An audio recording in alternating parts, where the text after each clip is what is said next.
This is the true story of the wartime experiences of Lepke, also known as Leon Young, my grandfather.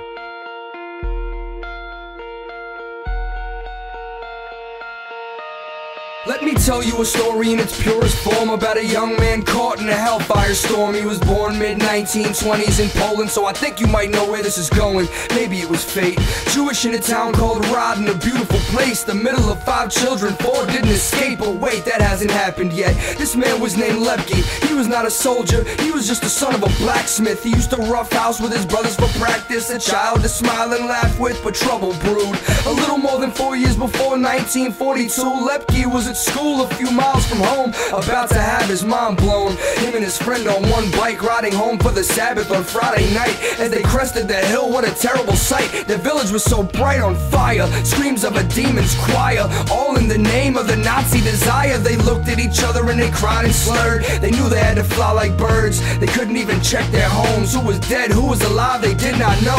Only place they could go was the forest where they used to play, and it's where they stayed. They knew every cave and stream, spent the day searching in the night, sleeping in trees just to avoid sentries and Gestapo patrols. Winter in Poland is cold. Lepke was 14 years old and every single member of his family was gone. How could this happen? It feels so wrong, but he knew that he had to stay strong. They carried on, meeting people along the way, living just the same as they were. They banded together to survive in nature, and it worked for a little while.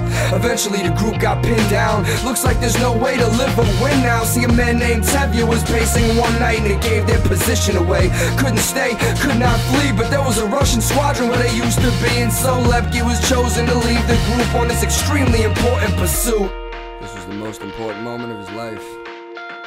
Any kind of sound will draw fire.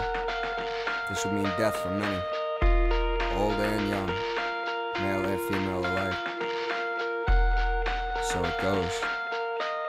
So he crawled through the forest in the dark of the night, doing his best to avoid all of the soldiers' sights. And the moon was so bright, it lit his path, but the feeling of relief would pass. No one could see him, but they were closing in, and Lepke knew that his group would be doomed if he was captured or killed, so he had to move. Didn't really know what to do, but he saw it was a trap, so he maneuvered around to the back of the patrol. Saw one soldier standing alone, and he had to go. He attacked, a fight began, kept trying to cover the soldier's mouth with his hands, but he cried for help. Another one heard and came by himself, and he threw a grenade. It didn't explode. Lepke knew what he had to do. Strangled that Nazi blue, put his body on the bomb, and then when it finally blew, the diversion gave him time to escape.